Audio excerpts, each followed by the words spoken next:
This is Namiki Haruka. He spent years fighting weak monsters and now he finally reached the top of the dungeon. The problem is he runs into the worst guy possible, Yukimura Shinji, one of the rank S hunters who refuses to share the same floor with a weak hunter. He tries to fight back but gets destroyed by Shinji's gravity power. Even at level 100, he still has way lower stats than the other hunters. He gets crushed like paper, beaten and thrown into the abyss of the dungeon to die. Years pass. Now Shinji is in another dungeon about to get wiped out by an impossible boss. Suddenly all the monsters are sliced apart by him. Our protagonist Namiki. Now he's stronger, confident, and radiating power. Shinji stares at him shocked that he survived and says he'll destroy him again. He tries to use the same gravity power, but against our protagonist the ability does absolutely nothing, because our protagonist is level 6000 with insane stats. The desperate bully grabs a woman as a hostage to escape, but in the blink of an eye, Namiki slices through his gut without even trying. The rank S genius drops to his knees, crying and begging for mercy in front of everyone. Our protagonist has reached a level of power that humanity has never seen before, and now, everyone will have to bow down before the new god of the dungeon. To understand how he got this strong, let's go back and look at the moment he fell from the dungeon. After the fall, he wakes up without a single scratch. When he opens his status, he realizes everything has been doubled. On top of that, he gained several new abilities, and his level jumped to 101, breaking the limiter. He stands up confused, but feeling light as a feather, and the sword feels like an extension of his body. But when he least expects it, an Orthrus appears. A two-headed dog that spits fire. The dog attacks him, but his new resistance ability activates and shields him from the flames. The appraisal ability activates and starts reading the monster's patterns. In 20 seconds, he predicts the attack. In 36 seconds, he spots the opening and cuts off the head of one of the dogs. The other tries to get revenge, but he shoves the sword into its mouth and the monster drops. And just like that, he gained a new skill. But suddenly the system started glitching, and Namiki began wondering what kind of power that was. The skill was called Insight, and it let him see the true nature of whatever target he was analyzing. He tried to figure out what that meant, because it sounded like the kind of basic skill beginner explorers usually got. If it was that common, why hadn't he gotten it before? Still, he decided to test it and see how it worked. When he activated Insight, he realized that if it weren't for Orthros's level, he might have been able to go even further. Shinji had said he would have been the only one to die, so he probably told Himawari everything that happened during that time. If that was true, Namiki needed to hurry, even though he still felt that weird pain and didn't understand why. Soon, the scan he'd started showed results, and he realized the situation was getting worse. Finding out the Orthros he fought was only a juvenile was terrifying, and that meant he must have fallen to the 5th floor. If he kept running downstream, he might find a safe area, but he'd still risk running into monsters along the way. When he turned around, he felt a strong killing intent at his back, and wondered if it was coming from the entrance. He realized he was in serious trouble, and that at this rate, the monster would catch up to him. All of a sudden, he fell into a trap, and couldn't even believe it had come to that. Using his calculation skill, he analyzed the situation, and the system predicted the path of every arrow fired at him. With those numbers right in front of his eyes, he knew he had to move fast, but the system warned that a high-level monster was closing in quickly. He started reviewing the info with the Divine Oracle, trying to understand why so many alerts were popping up at once. The enemy was 120 meters away, and was a fire attribute beast. The system calculated the target's level, and said he'd need 1,500,000 experience points to advance. The calculation showed he still needed more experience, and 3 minutes passed in the process. Appraisal points started appearing, and the MC was confused by the flood of information pouring into his mind. That's when he heard a growl and saw another monster burst out angrily behind him. The enemy unleashed a powerful fire attack, forcing Namiki to jump into the water, and he managed to recover, earning more points for it. He was shocked to realize it was real, and when he looked closer, he saw it was an adult Orthros. Just like he thought, the young one had some weird power, and the protagonist barely dodged getting swallowed for the second time. The more he managed to dodge the attacks, the more points he racked up, but he knew he couldn't hold out forever. Even with things this bad, he realized he'd gotten another points appraisal. He had no idea what those points actually meant, but he knew that with his current stats, he couldn't beat the monster. So the MC started thinking of a way out, because at this rate he'd die of exhaustion, and the system said 3 minutes had already passed. The appraisal points doubled, and along with Divine Sense, new skills were added. There were so many notifications that he got dizzy until the final tally ended at rank A. Based on combat experience, he received 1,500,000 points and jumped 50 levels all at once. Namiki didn't understand how his points had gone up that much, since he hadn't even defeated the Orthros, and it felt like the system was bugged. Even so, he couldn't waste time thinking about it, because he needed to survive. Suddenly a laugh echoed, saying all of this was happening because he'd killed that creature's cub. Now the mother was furious, and kept attacking him non-stop. and Namaki wondered where that voice echoing inside his head was coming from. It was a woman's voice invading his mind, saying all of it was the MC's fault, and there was no way to avoid it. He turned around, asking who she was, but the girl replied, sleepily, that he should figure it out on his own for now. Namaki was confused about who that woman was, and how she'd managed to get into his head. Even without understanding anything, he decided he needed to focus on what was happening around him. He activated his divine speed, the points started being calculated, and suddenly he froze when he realized something was happening outside his control. When he came to, more points had been added, while the flames thrown at him kept being dangerous. Even with his strengthened body, it was unlikely he could hold out much longer. At the level he was at, he'd be reduced to ashes if he got hit directly by those flames. So he decided to use water magic, and without hesitating, fired a powerful stream at the enemy. The attack hit the monster, and the system added more points, making Namaki wonder since when intermediate magic had that much power. The blow was stronger than he expected, and from the magic circle came something that looked like a water dragon. He didn't understand how that was possible, but he decided to use that strength to survive. Namaki kept attacking with his magic until, finally, the jet pierced through the monster. It was a critical hit. The points went up, and the creature's body dropped to the ground. Even so, the monster was still breathing, showing a terrifying amount of vitality. Without wasting time, Namaki went in for the finishing blow with his sword, and the enemy was finally wiped out. After each analysis was completed, he received even more points, until he reached rank A. The combat experience was optimized, giving a total of 9 million points. With that, Namaki went up 300 levels, and unlocked advanced magic for his 4 attributes. Now he understood that the appraisal skill, which he used to think was useless, analyzed everything to the extreme, even the flow of time. After evolving into divine appraisal, it started automatically calculating the experience needed to level up. On top of that, the skill showed the most efficient methods to gain points, handing out rewards with precision. Experience points were set by the level difference and the actions taken in battle. As a result, he gained a god-rank skill capable of generating huge amounts of experience. That ridiculous amount of experience was enough to earn around 100 essential points,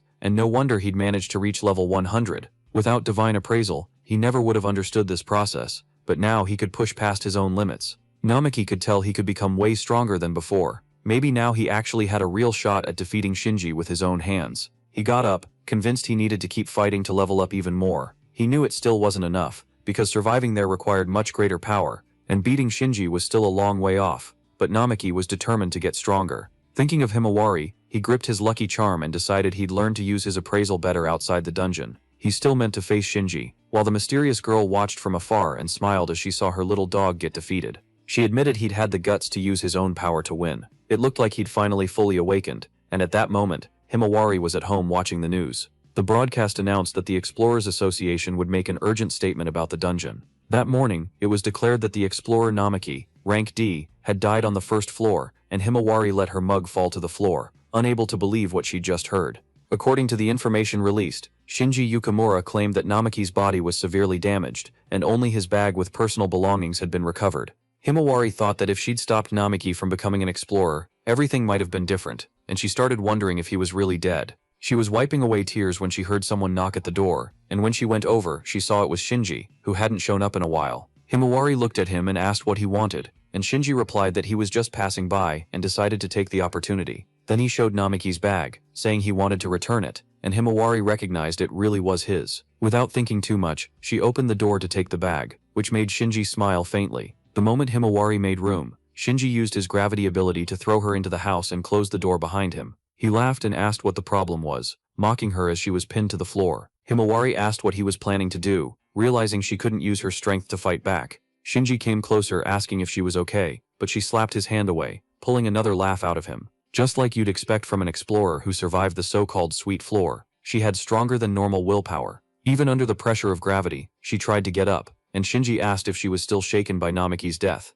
At that moment, Himawari started to realize something was seriously wrong with him, while Shinji noticed his hypnosis didn't work so easily on her. Still, he knew she was at a disadvantage, and Himawari demanded to know why he was doing that. Shinji answered by stomping on Namaki's bag, saying he'd been watching his childhood friend for a long time. That boy who wasn't strong, but was always kind, kept ignoring someone like him. Over time, Namaki seemed happier and happier, and Shinji said he couldn't forgive him for that. He believed he had to make the MC suffer until he fell into real despair. But now that Namaki supposedly had died, Shinji laughed and said he loved watching other people's sadness. With tears in her eyes, Himawari called him trash for completely losing control. Shinji just smiled and increased the gravity pressure on her, saying calling him that was rude. He claimed he was perfectly normal, while she was a talented and admired rank A explorer. A lot of people respected her, so she shouldn't use such vulgar words. He even said Namaki would be sad in the afterlife if he were seeing that scene. Himawari didn't understand why he had to go that far because of the MC. Shinji sighed, saying he was tired of that conversation, and cranked his ability up even more.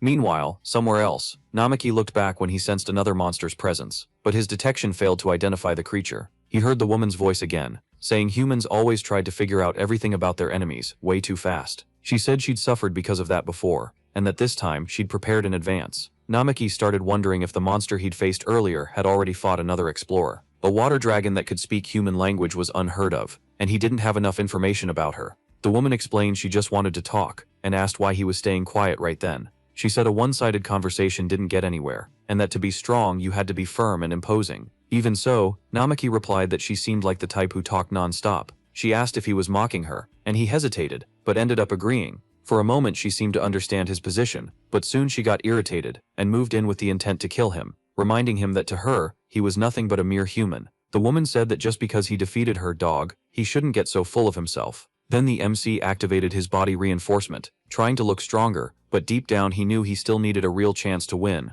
If he could make good use of divine appraisal in that place, maybe he could evolve fast enough to even out the fight. That's why he couldn't hesitate, and he needed to get out of there alive before coming back to settle things with Shinji. Namiki got ready to attack and thought about creating a blind spot with fire before rushing in with a straight slash. He unleashed a full-power fire attack, while the creature just watched, curious about his power. Then he used his magic called Frenzied Dance of Flames, summoning a giant phoenix that spread chaos through the dungeon. Even so, the beast dodged easily and laughed, saying this was her territory, and she knew it better than anyone. She explained he only managed to defeat the previous one because of a difference in power, but now she would take control of his magic and cancel it out effortlessly. Namiki realized too late he'd never even heard of magic control, and she laughed when she noticed his ignorance. She mentioned she used Annihilation class magic, something way beyond what he knew, and Namiki wondered if she could even read his thoughts. Annihilation class meant an insane level of power, something he'd never imagined could exist. She explained there was still the mythic class between advanced and annihilation, making it clear just how far above him she was. To nullify magic like his, just a special class would be enough. Namiki realized that despite everything, she seemed to be teaching him that pretty calmly, and she said he still wasn't any kind of threat. If he wanted to compete with her, he'd need at least 4,000 power points. The MC was shocked at the idea that someone could reach level 4,000, because that seemed impossible. He opened his status and confirmed he was level 452, with all attributes at rank B. Even so, he realized he was already strong enough to defeat an advanced Orthros. That just showed she was on a completely different level, and Namiki started wondering who she really was. He tried to look at the situation calmly. While she said that last time, she suffered for acting without caution, she said it all started with Orochi, who in recent years had been coming out of the dungeons and attacking cities. Orochi was an extremely high-ranked dragon, with terrifying strength and destructive fire. Even rank A explorers struggled against it, forcing the association to gather the strongest. A special team was created to subdue Orochi, and during the battle some weaknesses were discovered. They changed their strategy to something more aggressive, but even then they couldn't defeat it. Hearing that, Namiki started to suspect that the one talking to him might be Orochi itself. If that was true, he wouldn't stand a chance with his current strength and needed to think of a way to escape. To buy time, he decided to keep talking, and asked why she was interested in someone as weak as him. She replied it was pure curiosity, wanting to understand how a human that weak managed to steal part of her power. She said that was the real reason she was talking to him, and suddenly a hand appeared from a magic circle. The hand offered an item, and Namiki was shocked as he asked where that had come from. She replied that she took it from humans' belongings while swishing her many tails. Namiki wondered if that meant there were other creatures like her out there causing destruction. From the way she spoke, he realized that arm coming from the magic circle belonged to Orochi's true main body. Orochi noticed he'd gone quiet again and asked if it was because he didn't know what to say, or because he simply didn't want to answer. Namiki thought that according to her he'd need at least level 4,000 to face her on equal footing. As things were, there was no way he could win, but he decided to use his skill called God's Test. The skill activated and began analyzing the enemy's level, looking for any possible strategy. While the system ran the numbers, Namiki realized he could use that information to get out of this situation. The analysis concluded he would need 25 million experience points to reach the next power jump. Orochi was surprised when Namiki suddenly lunged forward, yanking hard on the arm coming out of the magic circle. He managed to destroy her right arm, ripping out a scream of pain, exactly as the system finished the evaluation. For dealing damage to a disaster-rank creature like Orochi, he received 25 million points and jumped straight to level 2200. On top of that, he unlocked a new skill and was stunned by his own ridiculous growth. It was hard to even believe, but he gained a technique called ultra-physical enhancement. He understood that God's test had suggested that specific move, so he decided to cut the arm at the right moment. Even wounded, Orochi admitted that Human had pulled off something impressive. Furious, she couldn't accept that he'd used a surprise attack to hurt her like that. Namiki apologized, but said he couldn't waste time, because he needed to stop Shinji. He knew Himawari was a rank A explorer strong enough to defend herself. Still, a bad feeling made him decide he needed to get to her as fast as possible. Orochi realized he was distracted by his own thoughts, and decided she wouldn't just stand there watching. After having her arm torn off, she decided she'd kill him personally once and for all. She ordered her tails to keep him busy until she could face him directly, and launched an attack he barely dodged. Namiki realized it wasn't just her arm that was powerful, but also the huge monstrous body in front of him. The pressure coming off her was suffocating, and even with the level up he wasn't sure he could win. He activated God's test again, checked the info he got, and reinforced his own body. Even feeling intense pain, he charged at her, but was thrown back without any effort. The impact was so strong that he dropped his sword, trying to make sense of the sharp pain shooting through his body. Unable to put strength into his attacks, he watched things get worse while the system ran new calculations. When he read the result he froze, asking himself if that meant he could still win. The answer suggested using ultra-physical enhancement, and even confused, he decided not to hesitate. When he activated the skill, his body started to burn like it was on fire, surprising Orochi. Feeling like he could lose control at any moment, he grabbed his sword and cut the monster in half.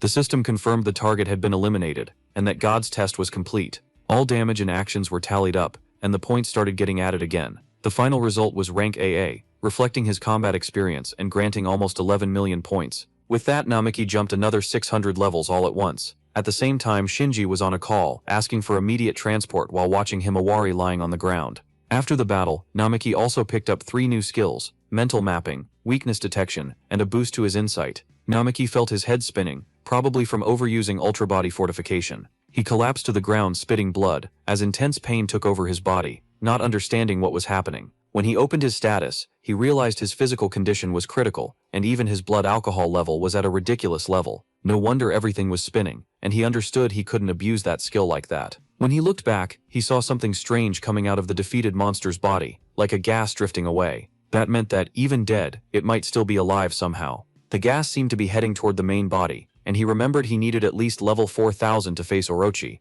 With his current strength, there was no way he could beat the main body, and before that he needed to go back to stop Shinji. He had to stop that guy, and then he noticed a cell phone lying on the ground. It was the same object Orochi had sent through the magic circle, so he decided to pick it up. Namiki took off running, and activated mental mapping, which revealed something shocking. He found out he wasn't on the 5th floor, but the 20th. That was the deepest point any explorer had ever reached, and he himself had only gone as far as the 10th floor before. He never imagined he'd dropped from the 1st to the 20th floor after Shinji's attack. Using the God's test, he confirmed he was now moving through the 18th floor, while his target was on the 25th. The system calculated they'd make contact in about 45 minutes, but before that, Orochi's main body could reach him. The calculation also started estimating the level needed to defeat the enemy, and the experience points required. While he was thinking of a way out, he got an alert about multiple high-level monsters detected ahead. Soon several monsters appeared in his path, and he realized he didn't have time to waste. His only option was to keep leveling up as fast as possible. He used his skills to analyze the enemies and identify their weaknesses.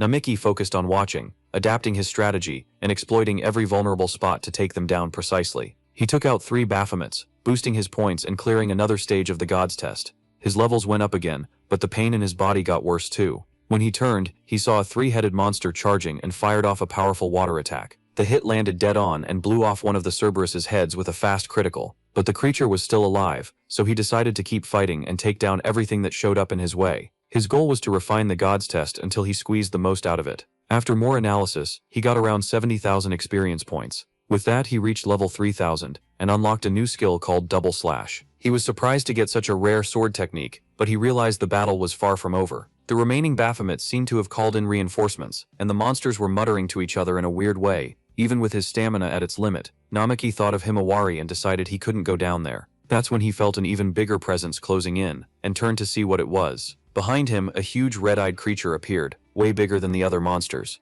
The attack came out of nowhere and sent him flying back. While he tried to figure out why there were golems on that floor, maybe the monsters were working together, because several Baphomets activated magic circles at the same time. With no time to react, Namiki was almost hit by the sudden barrage of magic attacks. He was grabbed by the leg as he fell, yanked by a magic circle, and realized he needed to act fast. The god's test reset, and started putting together a new strategy while he was stuck there, surrounded by several Baphomets ready to attack. When the calculations finished, Namaki followed the optimized move and used double slash to hit the enemies. He took out the ones closest to him, while the others kept firing attacks from a distance. Namaki kept pushing forward non-stop, and his evaluation points kept climbing, but the constant use of his skills left him exhausted and in pain, and right then a golem came up from behind to attack him. Meanwhile, Himawari was trapped in a locked room, and woke up after being unconscious for a long time. Shinji Yukimura asked, laughing, if she'd finally woken up. He said his charm only worked at first, and that he was impressed by her willpower. He said it was easier when there were several women around,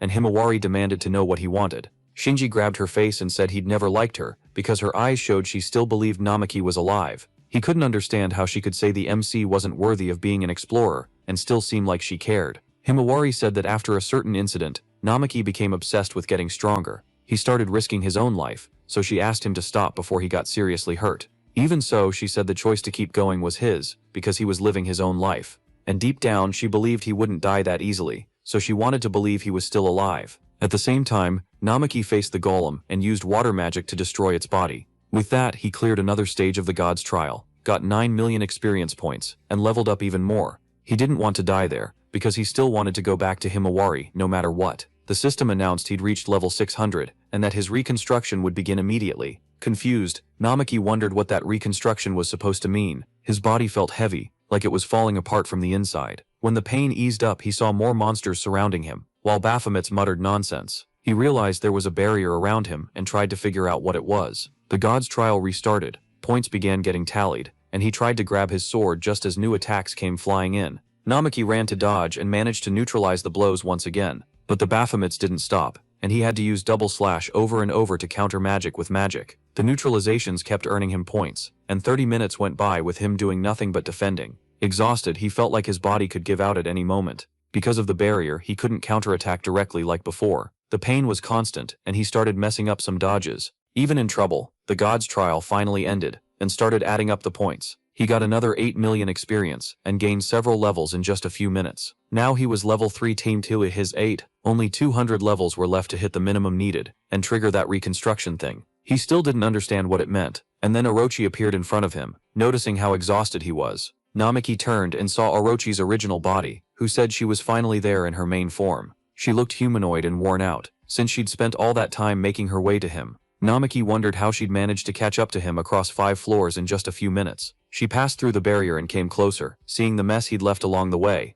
That's when he realized all the monsters he'd fought up to that point had been under her orders. Orochi asked if he was listening, but Namaki got confused when he noticed her stare was locked on his right arm. He was sure he'd cut that arm off, so he didn't get how it was back, and he started wondering if she could regenerate. Noticing what he was looking at, Orochi said it hurt a bit, but losing a piece of her own body was no big deal. Even wounded, she admitted she'd love to kill him right then, but first she wanted him to give back something that belonged to her. Not getting it, the MC asked what she was talking about, and Orochi got annoyed, saying he knew exactly what she meant. She pointed at the thing he'd picked up off the floor, and Namaki realized it was the phone. He asked if he could leave if he gave it back, but Orochi said that's not how it worked. She admitted he was stronger than before, even if it still wasn't enough to beat her. Namaki also realized he was still nowhere close, since he needed 200 more levels to face her on equal footing. If he kept going at that pace, his body would give out from the pain and exhaustion before then. Orochi warned she'd kill him if he didn't return what he'd taken, and the system restarted the divine trial. With no time to waste, Namaki decided it was all or nothing, while the system calculated the experience he needed and adjusted his actions. He lunged with his double slash at Orochi, who blocked it, taking only a light scratch on her cheek and already getting ready to counterattack.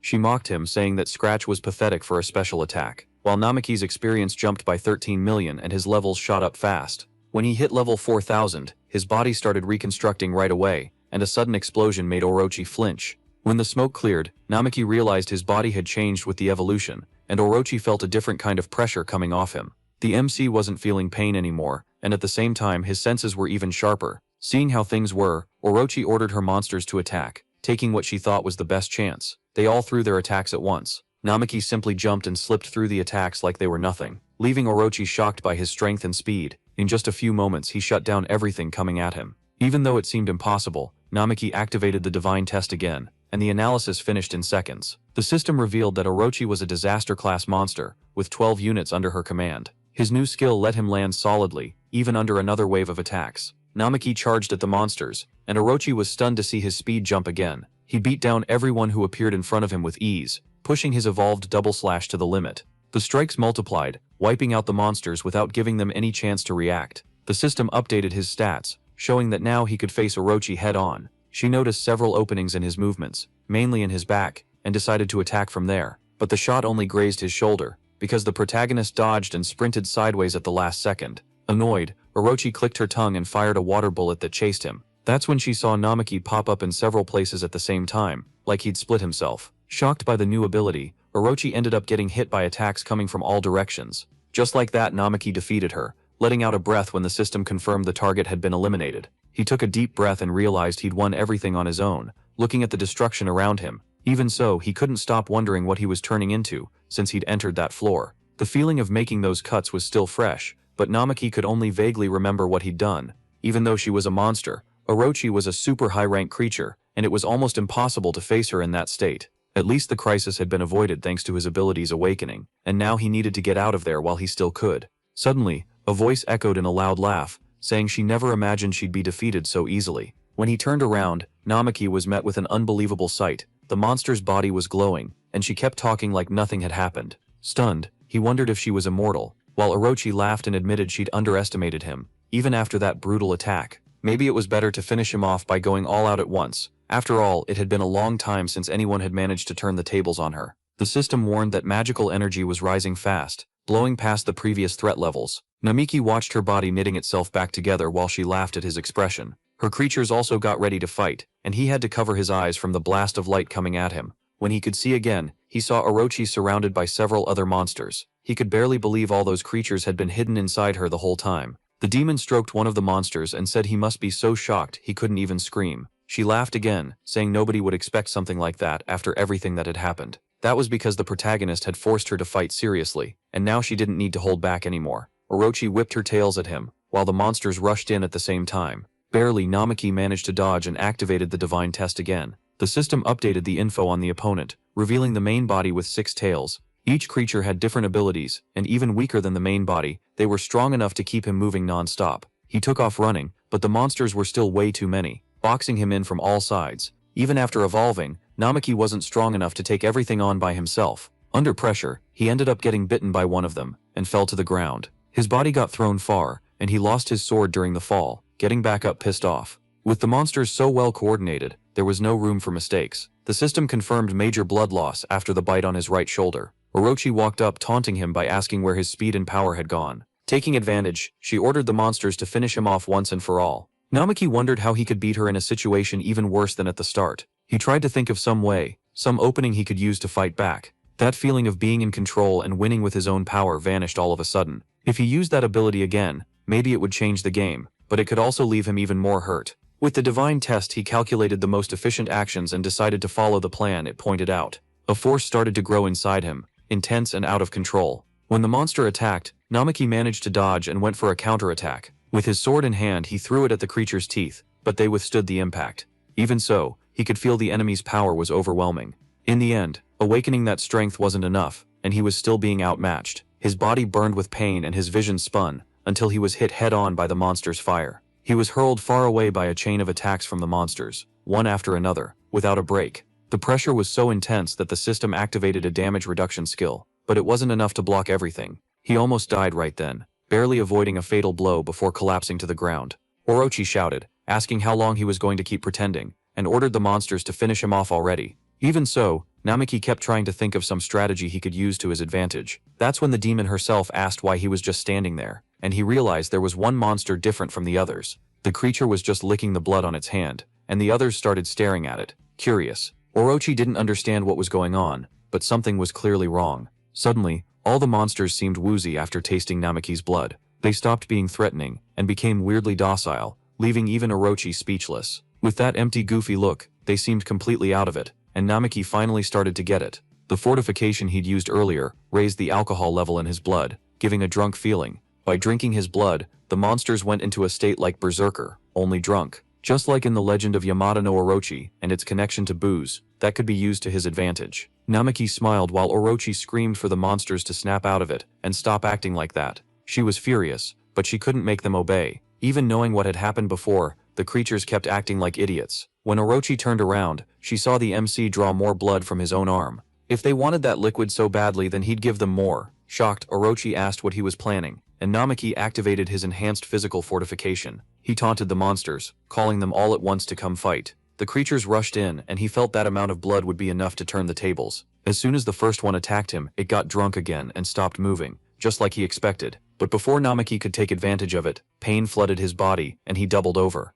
Another monster charged, and he barely dodged, climbing up the creature's scales to get away. Even so, he called again for them to drink even more of his blood. Soon they were all drunk, and he even asked if they were enjoying it. With the monsters distracted, he knew he couldn't waste the opportunity. That's when Orochi appeared from behind, and stabbed him, saying he overthought things at the worst times. Despite her smile, Namaki had already expected that move and turned in time, calling her predictable. She'd done the same thing before, and now he could read her movements and anticipate the attack. Surprised, Orochi asked what he was planning to do, but he grabbed her before she could pull back. His intention was clear: make her drink his blood too. She struggled and told him to stop, but it was already too late. The effect hit fast, and Orochi started getting drunk, still begging him to let her go. When he let her go, Namaki backed up a few steps. She managed to stand, but now she was clearly affected. Even drunk, she still threatened him, while he felt his own consciousness slipping little by little. It was the perfect chance, so he decided to fight to the end, even on the verge of passing out. He rushed in to cut her down, while Orochi yelled at the monsters, not understanding why they still weren't reacting.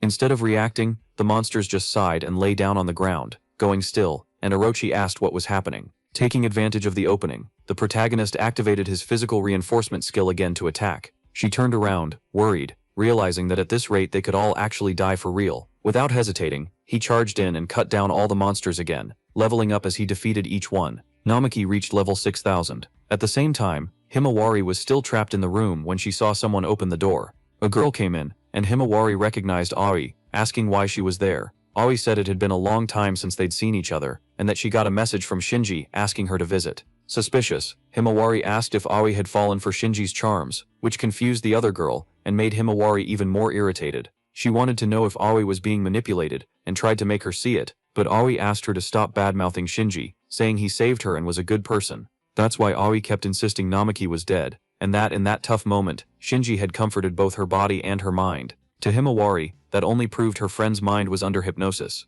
Aoi also complained that the MC had always ignored her, which made her feel jealous of Himawari for a long time. Himawari was left speechless when she heard that. Aoi vented that she hated both of them for what they'd done, even if Himawari didn't understand why. After all, they'd always been close and got along well. Crying, Himawari said she saw Aoi like a little sister and wanted to stay close to her. Just then, Shinji walked into the room, saying he didn't want to interrupt such a serious conversation. Aoi happily went up to him and he gently held her face, saying she should get along with Himawari. She apologized for getting emotional, and Shinji told Himawari she should be kind to her adorable little sister. But Himawari yelled, demanding to know why he was using hypnosis to do horrible things. Shinji said it was her fault for being too stubborn to give in. His charm never worked on Himawari, and she asked what he thought he was doing acting like this. He said he'd been contacted by the Explorers Association. The association wanted him to join the extermination team against Orochi, so he was planning to include Aoi and Himawari on his team. He meant to force Himawari to cooperate, and Aoi was there as part of that plan,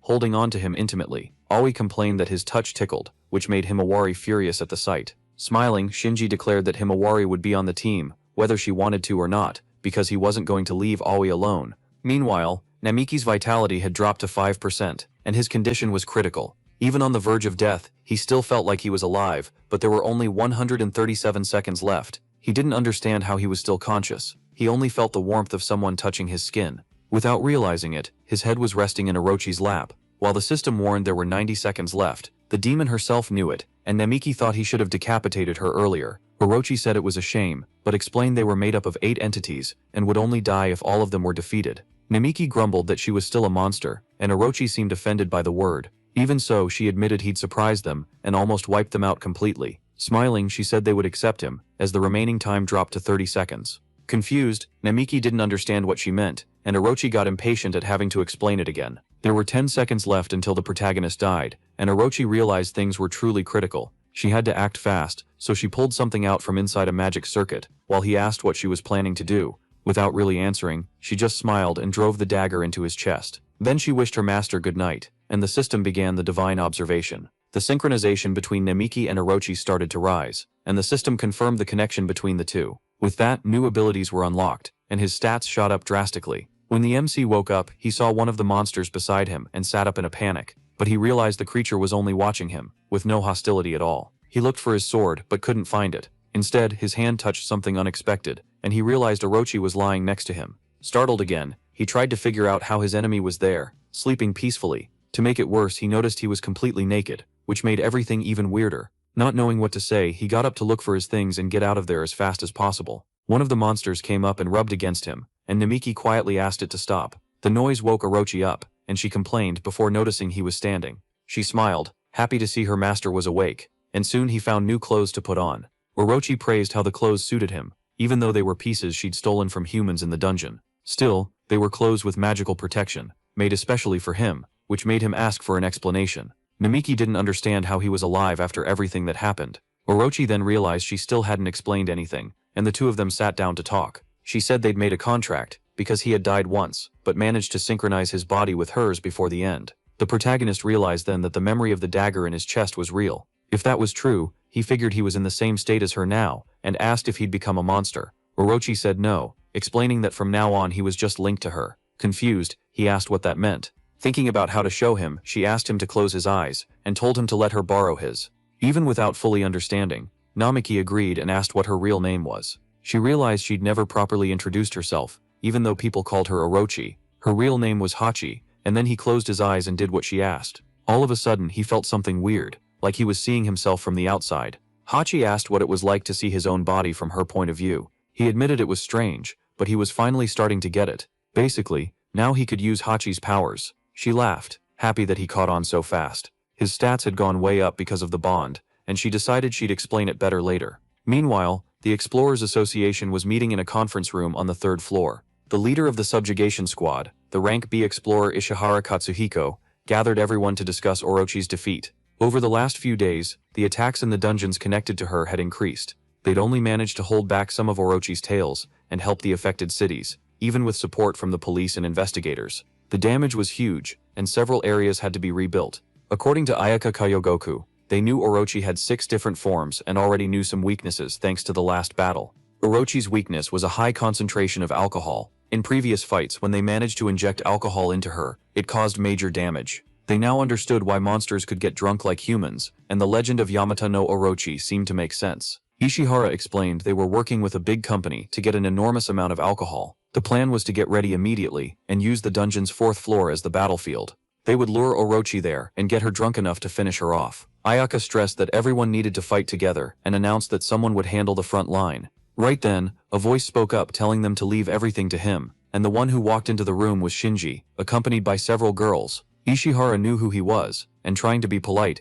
asked if he could really handle the mission. Shinji laughed, assuring him his team was ready. Ishihara was surprised to see that, besides a strong group, Himawari was also by his side. Meanwhile, in the dungeon, Hachi moved with Namiki inside a sphere of water that slid along the river. He was impressed by how practical the magic was, and started to understand why he lost so many battles. Now it made sense how she'd reached so many floors so fast, traveling through the water. Hachi laughed, saying it was amazing, but also exhausting to use magic like that. She said it would be easier if she could turn into a dragon. Namiki asked why she wasn't doing that. Now, Hachi hesitated, and he realized he'd hit a sensitive topic. She confirmed she didn't want to talk about that right now. Thinking it was weird, he dropped it when she explained they needed to get out of the dungeon urgently. That was when Hachi started calling him Lord Namiki, which made him uncomfortable. She said it was natural to call him that, since he was her master now. Even while protesting, he ended up explaining why they were in such a hurry. Namiki said he needed to save Himawari from Shinji's dirty plans. Hearing the name, Hachi asked if Himawari was his lover. He denied it, saying she was just someone he really admired.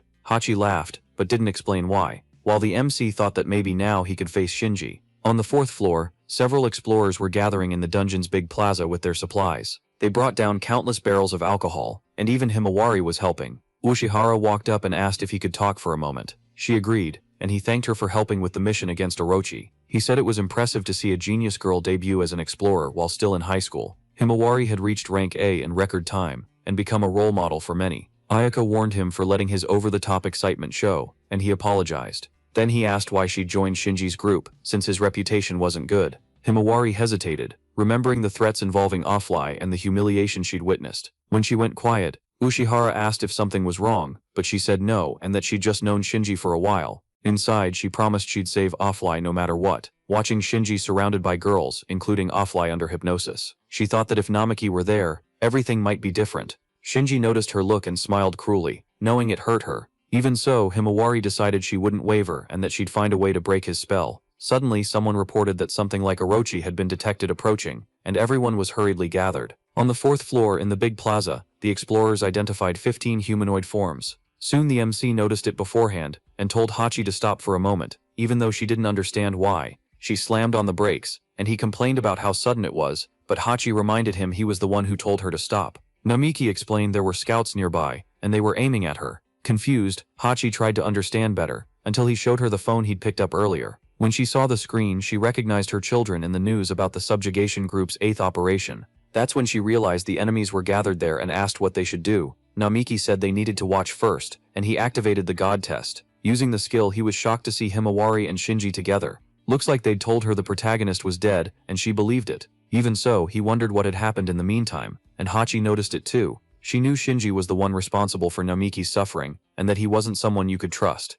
Next to him was the girl her master admired, which made Hachi chuckle softly. Meanwhile, Shinji told Himawari they'd be on the front line, and that she needed to stand out. Oi giggled and told Himawari not to embarrass Shinji. Shinji laughed at the jab, and Oi apologized while laughing, while Himawari stayed silent. She wanted to break his spell, but she didn't know how, and she needed to keep a close eye on Oi. Maybe the battle against Orochi would be the chance she'd been waiting for. Suddenly, everyone stopped when they heard a scream coming from far away. A man handed binoculars to Ishibara, saying a massive heat source had been detected. The leader moved in, thinking it was Orochi, but what appeared was a horde of monsters chasing a woman. It looked like she was being hunted, and Ishibara ordered them to prioritize her safety. The plan was to rescue the woman while Shinji's team dealt with Orochi. The scouts agreed with the strategy. Shinji accepted the orders too, even though he found the leader annoying. He told his team to move out, and the girls rushed in to attack. They used their powers to take on the creatures, while Shinji smiled and called for Himawari to fight too. With no choice, she reluctantly agreed. When the woman being chased fell to the ground, saying she was scared,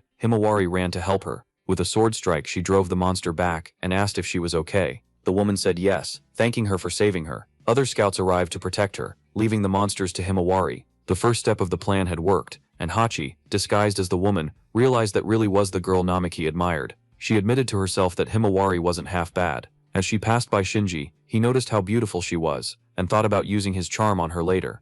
Hachi, internally, thought he really had zero class. Still, she waited for the right moment to act while everyone was gathered there. She decided to stop using the tails as a distraction. Himawari noticed the monster she was fighting, suddenly changed direction.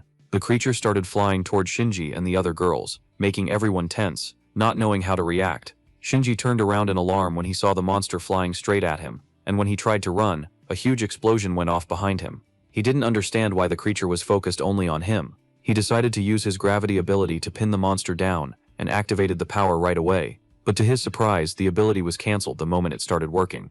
It was Hachi's doing. She laughed to herself as she used magic nullification and let the monsters pressure the scout.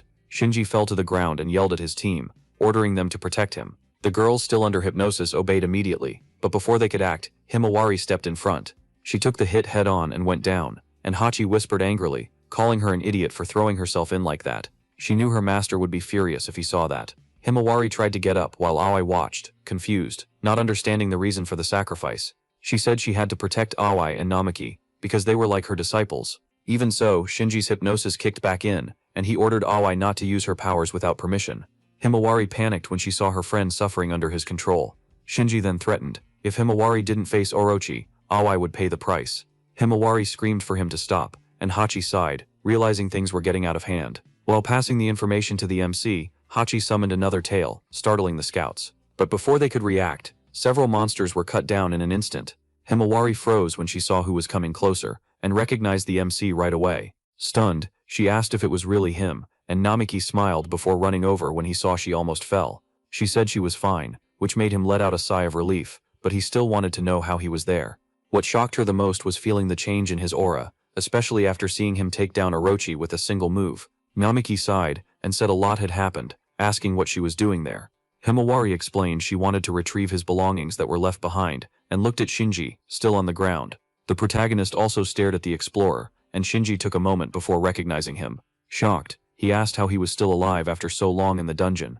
Namiki understood the question. After all, Shinji had killed him before everything changed. Himawari turned around, surprised to hear that, because she'd always suspected something was off. Shinji laughed, saying she was making up nonsense accusations. Pointing at Namiki, he mocked him for being just a level 100 weakling. He said beating Orochi by luck didn't make him strong. In the distance, Hachi got irritated by the disrespect, but the MC was the one who answered. His aura exploded, and the explorers around them froze under the crushing pressure. Even Shinji locked up, unable to understand that kind of power. Ayaka's jaw dropped, realizing this was different from anything they'd ever seen. The reading showed level 6000, with abilities impossible to measure. The two stood face to face for a few seconds, until Namiki took a step forward. Shinji backed up, scared, and Ai asked if he was okay. Noticing the obvious fear, furious, he yelled at her to shut up and slapped her across the face. Himawari ran to help Ai, but the protagonist froze because he didn't recognize her right away. Laughing, Shinji mocked the situation, saying it was pathetic to run into someone and not even remember who they were. Ai stayed silent on the ground, while Namiki asked if he'd been using hypnosis on her this whole time. Shinji laughed and told the MC to check for himself if it was true, since he'd also been trying to use the same trick on his idol. Surprised, Namiki looked at Himawari, and she explained she thought she could handle everything alone after hearing about his death. Unfortunately, the plan didn't work, and she ended up falling into Shinji's manipulation. Even though she was an A-rank adventurer, his powers weren't enough to fully control her, but that didn't bother him. Instead, he decided to use Ai, someone more vulnerable, and took her over with his hypnosis. Ai started getting pressured again by his power, begging him to stop, which only made Namiki even angrier. Then she screamed for the two of them to stop, saying she was doing it for Shinji's sake, and lunged to attack. The protagonist blocked the non-stop strikes, feeling the killing intent behind them. He was shocked by the insane strength she was showing, clearly boosted by Shinji's powers. That didn't feel like the real Ai, and Himawari got ready to face Shinji directly. The explorer laughed when he saw her in his way, and warned her she was making a mistake.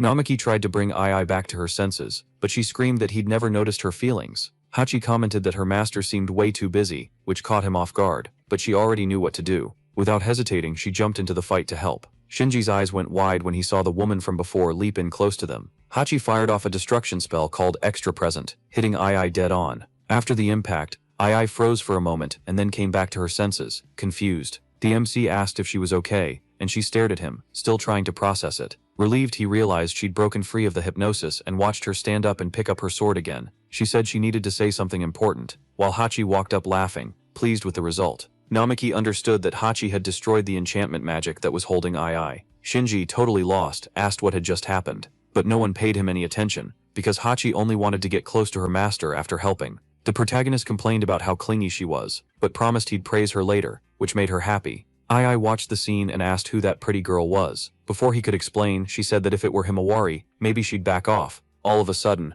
Ai's power exploded, surprising even Namiki. Even so, she didn't hesitate, saying she'd always admired him. Back in school, when he protected her from a bully, she started seeing him differently. She'd been into him since she joined the dojo, remembering how he'd encourage her when she felt like giving up. The problem was he always looked at Himawari in that special way, and when she heard about his death, she felt this huge emptiness. Now seeing him next to Hachi, she yelled, asking why it had to be her of all people. Hachi almost got hit, but Namiki jumped in front to protect her. Ai said she would never forgive him for that, and Shinji laughed, explaining that his power boosted negative emotions until they turned into curses. That only made Namiki even angrier. While Shinji kept that arrogant smile, the spell kicked in on Ai again, and she begged them to stop, and the MC realized fighting like that would only hurt her more. He hesitated for a moment, not knowing what to do. That's when Himawari rushed Shinji, and smashed the accessory he used to activate his powers. Shocked, he jumped back, quickly putting distance between himself and the group. Himawari got ready to attack again, but Shinji yelled for her to stop, saying it was enough already. He raised his voice, saying he wouldn't lose to anyone.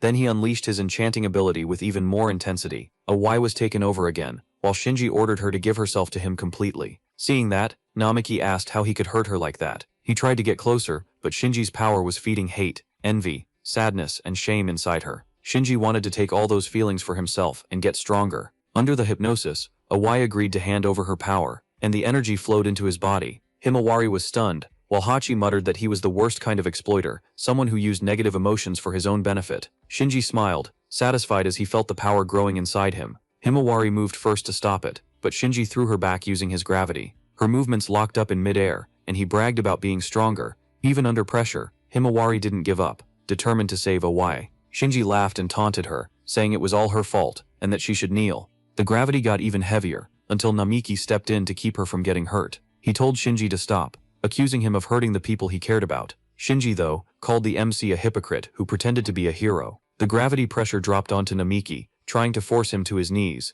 but even using his upgraded version, Shinji realized it wasn't working. The protagonist asked what kind of messed up thing he'd done up to now. Without answering, Shinji cranked the power up to extreme high gravity. Even then, he couldn't do any damage, and he was stunned. Hachi watched proudly, telling him to give it up. Furious, Shinji decided to attack Ai to hurt Namiki. Himawari screamed for him to stop, but it was too late. In the blink of an eye, the MC appeared behind him and slashed him with his sword, calling him a villain. His scream of pain echoed through the floor, while Shinji clutched his injured hand. No one ran to help him. Dazed, he asked how that was possible, since Namiki was level 100.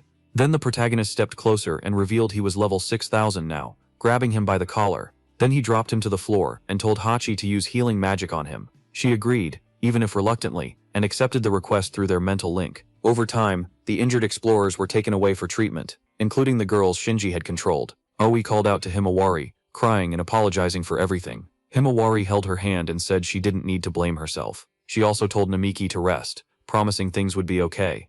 Even as she was taken somewhere safe, Aoi kept begging for forgiveness through her tears. The group just watched as the injured were carried off, and Namiki asked Himawari if she was okay. Even with her head down, she said yes. She also asked if he was okay, and smiled in relief when she saw he was safe. That smile brought back childhood memories, when she was his inspiration and the person he admired most. Hachi laughed at the light mood between them, until Ishibara came running over to talk. He thanked Namiki for saving everyone from Orochi's attack, making him a little embarrassed. Ishibara explained that out of Orochi's 6 bodies, 3 had been defeated, a huge step forward for humanity. On top of that, they'd managed to capture Shinji thanks to his intervention. Since they were already on the 4th floor, they decided to head back to base. Several explorers praised Namiki for defeating Orochi so easily. All that admiration even left the protagonist not sure how to react. Hachi said mentally that she'd taken out the tails on purpose, and he shouldn't forget the promised reward. He agreed to make it up to her later, and Ishibara asked him to say his name again. When he introduced himself, a lot of people remembered he was the explorer who first reached level 100. Some whispered, saying it was weird for someone considered weak to become so powerful. Even if he'd leveled up fast, beating Orochi like that seemed unbelievable. Himawari cut off the murmurs, and Ishibara admitted some of the comments had been rude. Still, they officially thanked him and said they could offer a reward. Namiki was surprised to hear that, until Hachi whispered mentally that she wanted something special. He got that she meant the barrels of alcohol, and smiled, remembering their weakness. Later on, Namiki left the dungeon and stretched, feeling like it'd been forever since he'd seen the sky. Hachi praised him for the hard work, but pointed out that the person he admired hadn't come along. Himawari stayed behind to help clean up the place, and Hachi asked if that bothered him. He said it didn't, since she'd always been the type to help others, and he wanted to be someone who could support her. Just then, Ayaka walked up to talk to him. The next day, Namiki and Hachi went together to the Explorers Association, in the dungeon city in the commercial district. As they walked, Hachi said she was stuck in a mobile game, and couldn't clear the level, so the main guy explained that she needed to recharge energy, or wait a day to keep going. She was surprised because she didn't know what recharge meant, and he said it involved money. Confused, she asked what paid gacha was, and he explained it was paying to get random characters or items. Sometimes you got really strong rewards, but other times it was just normal stuff, since it all depended on luck. Hachi got pissed when she realized she had to spend a lot to get stronger in the game. The MC agreed, saying gacha games worked like that. Worried because she didn't have money, she asked what she could do. He suggested she could work or open an account, or even become an explorer like him. Even disguised with a big hood, Hachi still drew attention everywhere she went. In the previous battle, lots of people had seen her true form, and the news was already starting to spread. Namiki knew that if she wasn't careful, rumors about who she was could turn dangerous. There was also the damage done in the city, and they couldn't let anyone find out Hachi was the real disaster-level Orochi. All of a sudden she yelled at Namiki for not paying attention, and he apologized for getting lost in thought. Hachi asked if he was worried again, like the day they met. Laughing, she announced she'd decided to become an adventurer, which completely caught him off guard. Namiki tried to explain that in her current state that could be complicated. He wondered if the association would accept someone like her, but Hachi said that with his influence now, maybe they could pull it off. He said it wasn't that simple, and she smiled, admitting she really just wanted to make money to spend on gacha. On the way, Namiki said she'd been playing non-stop since the day before, and Hachi complained she didn't want to interrupt her progress. From the top of a building, some people watched the two of them in silence as they headed to the association's headquarters. When they arrived, Ayaka greeted them with a smile, saying she'd been waiting for them. Right away, the MC introduced Hachi as a friend. She teased, asking if she couldn't be called a servant, and he told her to cut it out. Ayaka laughed at their bickering and led them inside the building. Namiki asked why they'd been called in. Ayaka said she'd explain everything in the office and guided them to the elevator. She mentioned that during the subjugation of Orochi, she saw how well the two of them fought. When she reported that to the association, the senior manager showed interest in meeting him, leaving the MC surprised by the news. Ayaka added that Himawari and Ishihara had been called too. She said they could go the next day, but she'd rather they come with her right away. Soon after they reached headquarters, and Namiki wondered why the manager wanted to talk to him. Hachi spoke to him mentally, asking if he'd felt anything weird. As they went up, a powerful presence seemed to be getting closer. Namiki agreed, feeling like they'd been watched for a long time. Hachi warned him to stay sharp. On the 48th floor, Ayaka led them to a door, went in first asking permission, and the manager turned to greet them. The receptionist, now that she'd done her job, leaves the room, leaving the MC alone with the guy in the suit. He introduces himself as the president of the Explorers Association and greets the protagonist. Then he immediately asks who the girl next to him is. While the old man keeps up the formalities, Haruka figures that even with that dopey face he's really strong, and Hachi says that even if she doesn't know what he is, he's hiding something. The protagonist doesn't get why they were called in there right away, and asks if the old guy wants something. With a sly little smile, the president says he wants to thank him for helping subjugate Orochi the other day and catching the criminals. Right after that, he turns all excited, saying Kyogoku told him about their amazing fight, and he's impressed that the kid took down 3 disaster-class forms with a single hit. Suddenly the guy in the suit gets more serious, and asks if Haruka had made a contract with the villain. Quickly, the young guy notices that aura and gets scared. He even tries to analyze the guy, but his partner reminds him he doesn't have detection skills. The woman says the old man was using a mythical class spell and she can't read his status. Hearing that, the protagonist asks if that was the same magic she used before. The girl in turn says it's exactly that, and says she doesn't know what it is, but for sure that guy has a ton of information. Seeing the old man isn't just some ordinary person, she asks her teammate to stay behind her. After that, the suited guy activates a skill, suggesting they test what they can do. Meanwhile, out in the hallway, 2 coworkers from that room walk by, asking if they were already in there. And the secretary says they're probably chatting with her boss. Suddenly the door falls on her head. Automatically, Himari pulls out her sword, curious about what was going on, because she felt a huge source of energy. The protagonist tells his partner not to get too close. After that, the president fires his skill at Haruka. The boy even tries to use his divine observation, but he can't. The young guy turns to Haichi and says he'll leave Hyogaku and Ishihara for her to handle. Then the guy runs toward Himari, thinking that now it's all or nothing.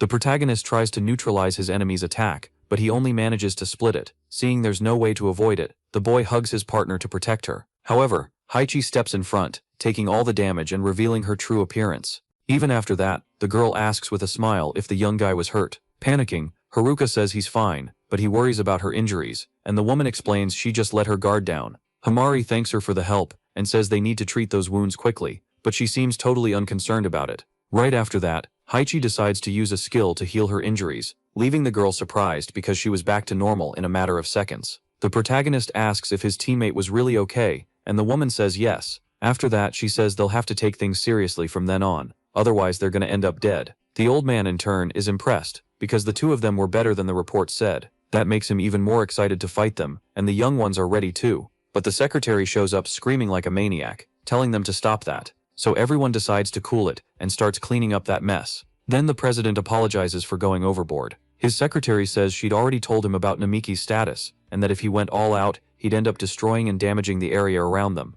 Then she asks him to think about that, and the man says he understands. Not understanding anything, Haruka walks up asking what was going on there. After that, the woman explains they called him there just to examine him, finding out that the 2 of them could possibly become their enemies. The girl asks if Haichi was the Orochi of disaster, leaving everyone there really surprised. And the girl in turn gets curious about how they know that. Then the president shows her, and the woman feels another presence inside him. Realizing who it was, Haichi says that thing lives in the depths of the dungeon, or at least that's where it's supposed to be. The protagonist asks if his teammate knows him, and the girl reveals they have a history together. Right after that, she says she figured Lindworm would stay away from humans and not make a contract with them. Haruka realizes they have a connection, and wonders if there are other dragons. Before they continue the conversation, Haichi gets curious about who the secretary at his side was, making her feel awkward. The suited guy explains that she was half human and half monster, and she'd made a contract with his mother. Himari says she'd heard about people like that, but this was the first time she'd seen one in person. The girl says other people didn't know about her other side, so she keeps it a secret. But when she gets emotional, some things end up showing, so she tries as hard as she can to keep herself under control, otherwise she won't be able to live in the dungeon city. Himari asks if she faces prejudice, and the secretary says people don't have a good image of hybrids. However, Haichi found out her secret when she was still in human form. The woman in turn says she's always lived in a dungeon, besides the fact she didn't hide it all that well. The protagonist raises his hand, saying he'd been suspicious too. Hearing that, Haruka scolds his teammate, warning that he should have said something about it earlier. Himari asks if in that case Kyogoku was telling the truth earlier about Haichi being a disaster class Orchi, and she says yes. Ishihara can't believe a huge dragon turned into something so beautiful. After that, the girl gets curious about what all that was, and the protagonist begs for forgiveness, saying he'll explain everything later, but for now, he asks her to calm down. With a smile, the president says things were getting interesting, and suggests taking the conversation somewhere else. In the meeting room, the secretary says that according to the investigation results, Haruka and Haichi aren't enemies. Then she thanks both of them for cooperating, but the old man says they still look like they've got their guard up. The protagonist thinks how obvious that is, because just moments ago the president attacked him, and on top of that he's a contracted lindworm. After that, the man says the boy can relax, because Haichi was a disaster class Oruchi, and still protected humans in the fight. He also says this little disagreement won't make them enemies. The boss says that in that case, the two of them can trust him. Right after that, his subordinate thanks everyone's efforts in the Oruchi subjugation squad. With a smile, the woman asks them to keep everything that happened a secret, and says they'll receive a reward. Himari even tries to give her opinion, but the guy bows, showing gratitude for everything. After that, he tells Haruka that from that moment on, he's officially a rank A explorer. The young man, in turn, admits he's a little nervous, since he was only rank D, but the old man remembers the protagonist proving his worth in the last fight, so he believes he's qualified. Himari asks him to think about it a bit more, because she's been watching him fight this whole time. With that, both sides come to an agreement. The boss then decides that in that case they can officially let Haichi join the association. Hearing that, the girl hugs the protagonist, excited that they can stay together. Himari, meanwhile, watches them with a threatening look, telling her partner to explain in detail what the relationship between the two is. Meanwhile, in the city, people already know the news about a rank D guy becoming rank A out of nowhere, but they think it's just fake news. On someone's phone nearby, there were only articles about that promotion. A guy who looks like Michael Jackson shows up, curious about what she was looking at, and if he can take a look. And a blonde little girl named Ichigo says he can look all he wants. While she's in the bath, Himari remembers when her village was invaded by monsters. The girl steps in front of Haruka to protect him, and asks if he's okay. The young man reassures her, saying it was just a tiny scratch. The woman then gets curious why those things were in the village, and with her guard down, a creature attacks her. Seeing that, the protagonist grabs his sword and is ready to go after the monster. However, Himari steps in front, taking a hit to the shoulder. Seeing that, Haruka starts crying, promising to get stronger so that one day he can protect her. Back in the present, Haichi is trying on some clothes in a shop, and asks her coworker what he thinks. The boy then says it doesn't look bad on her at all, and Himari, for her part, doesn't hold back on the compliments, and says it looks perfect. Right after that, they get curious how the woman managed to hide her tail, and she explains she got some tips from Kyogoku. Haruka comments that the two of them are spending a lot of time together. The woman decides to buy that outfit, but she's still not satisfied and already calls for them to go to another store. Himari asks her to wait a bit, because she needed to pay first. However, Haichi reveals she's completely broke. After that, she asks if the protagonist can pay this time. The guy is fine with it, but before he does anything, his coworker offers to pay the bill. Haruka says she doesn't need to do that, and the girl says it's fine. Haichi helped her the other day, so this way they'll be even. Hearing that, the woman gets all excited, saying she was a good person. Then she asks if she can call her just Himari from now on, and she says that's fine. After a while, they go to a cafe, where the protagonist thanks her for the help earlier, and the girl laughs, joking that apparently it was good she was there. Haichi gets bored, asking if it isn't time to go back home already. The guy in turn says yes, and the woman starts humming, saying it was time for revenge.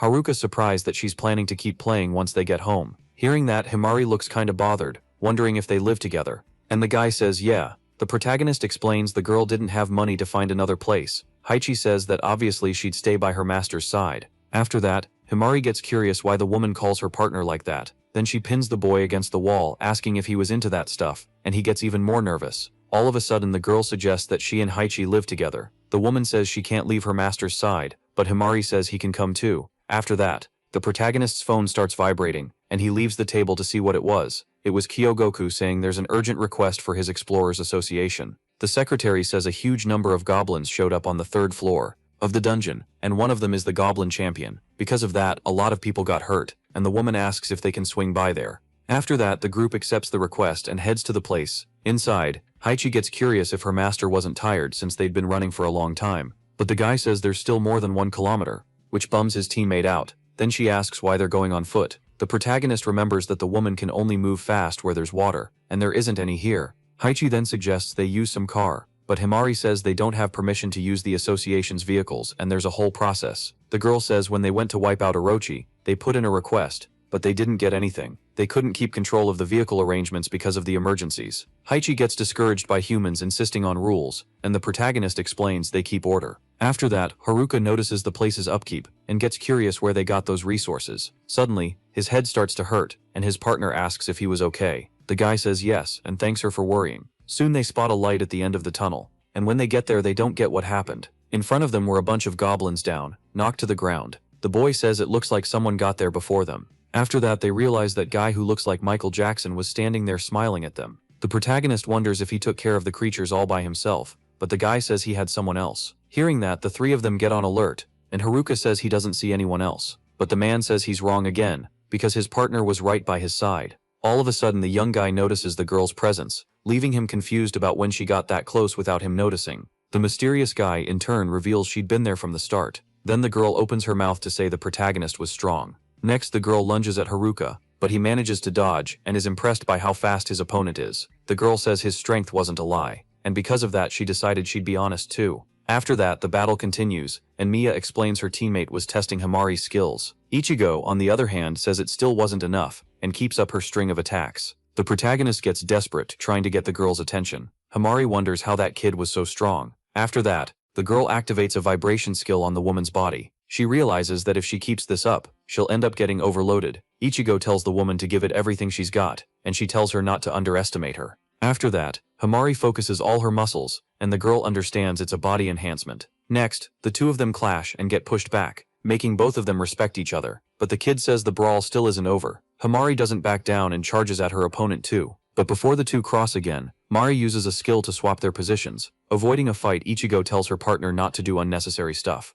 The guy apologizes for getting in the way, but what matters is they're not far. Haruka says the man's right, because the real danger was coming toward them. Meanwhile, some guy shows up running from a monster, but he can't get much farther. After that, several monsters like that one appear, and behind them there was an even bigger one leading them. Himari asks if her partner is sure, and he says yes. The boy says it was 30 creatures and a higher level being, and they'll be there in 1 minute. Mari is impressed by the protagonist's abilities. Ichigo notices his teammate was staring at the others and says that was disgusting. The guy says the situation is serious, so the two of them will work together. Right after that, the monsters show up, running after other explorers. Seeing the biggest one of all, Haruka assumes it's the leader of the pack. After that, the system gives the best route to deal with the situation, making the protagonist realize they can do this together. So the boy tells Himari to move forward with that child, and tells Haichi to provide cover. As for him, he'll save the innocents and handle the big one. But before anything else, the young man introduces himself to the pair, and asks if Mia can help the girls, and he agrees right away. The would-be king of pop is impressed that the protagonist managed to come up with a plan using everyone's abilities so quickly. A creature lunges at Himari, but she manages to defend herself and counterattack. The woman realizes those things were moving in a more sophisticated way.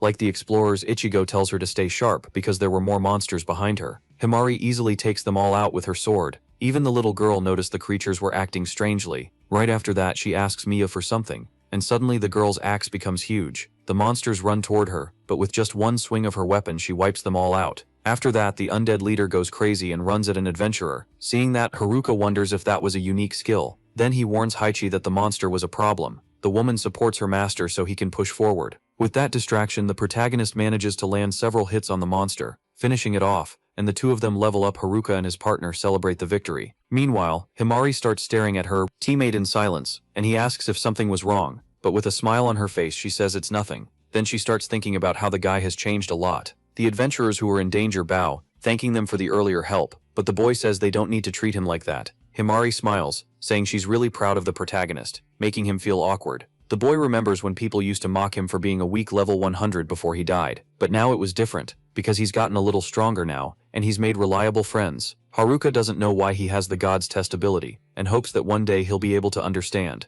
But for that, they'll need to explore even deeper into the dungeon. Right now, the protagonist is 21 years old, an A rank, and his family members are missing. As for his personality, he's someone affectionate, with huge patience and care. His favorite hobbies are sewing and admiring swords. Haruka was raised in an orphanage in the dungeon city since childhood, and that's how he met Himari Tachibana. After that, he started attending the dojo his father ran in the slums. The woman, meanwhile, is 24 years old and an A-rank explorer. She's from the Flow district, where she was raised by a single-parent family. The girl's pastimes are tea ceremonies along with calligraphy. Her mother ended up passing away from an illness when she was still in elementary school, so she was raised by her father. After that, she started dedicating herself to martial arts at the dojo, mastering skills with the sword, spear, and archery. When she was in high school, she made her debut as an explorer, and got media attention as a genius girl. Because of the public reaction and her popularity at the time, an unofficial fan club was secretly formed 7 years ago. An incident happened with those two, where an unidentified monster attacked Haruka while he was training at the dojo. Himari tried to help him but got hurt in the process. When the authorities arrived, the creature fled, and its goals are still a mystery to this day. Mia says that episode was the trigger that changed the relationship between the two teenagers. All of a sudden, Kyogoku asks him to calm down a bit. The guy gets curious if something was wrong, and the woman says they asked for a combat report from Haruka, but he was going in a completely different direction, and the serious-faced guy in a suit asks if they could continue with the report. Mia, for his part, apologizes for getting a bit carried away. Back to the explanation. The man says that during the battle with Haruka the other day, there was an interesting point because both the name of his special ability and its details were unknown. But are you sure the kid made a contract with the disaster class Orochi? Then he says the protagonist was called a mystery because he's a level 100 newbie. Mia says this can only be a bug because he leveled up way too fast. The old man, in turn, says he also got curious about it because when he fought him in his room and activated his mythic class magic, the boy shouted divine prediction. After that, he was pretty shocked by his fast and precise movements. Mia also mentions that the other day the protagonist's leadership was excellent, even though he'd figured out their abilities in such a short time. The president then says Haruka could be a potential danger because he definitely has a secret. Still, he admits he's someone genuinely interesting. Kyogoku, in turn, asks if it wouldn't be more interesting to have his private evaluations leaked. The girl suggests the investigation should continue, and the old man orders Mia to keep going with his mission. The guy then leaves, deciding to go, but before he goes out, the receptionist asks him to let her know when there's another report. Then the man thinks about how he really doesn't want the old man as his enemy. Outside, he runs into Ichigo. The girl gets curious about what he was talking about with the president, but the guy says it was nothing important. After that, Mia says the girl can form a team with Haru, and when she hears that, she gets happy. The man then wonders if Haruka is going to bite on this offer now. Some time passes and Himari is standing somewhere, wondering where her teammates were. Suddenly the two idiots show up running, and Haichi asks why they're running again. The protagonist explains they were super late because the girl took forever to wake up. The woman in turn says she couldn't even sleep until dawn. Still, the boy says he told them they were leaving early.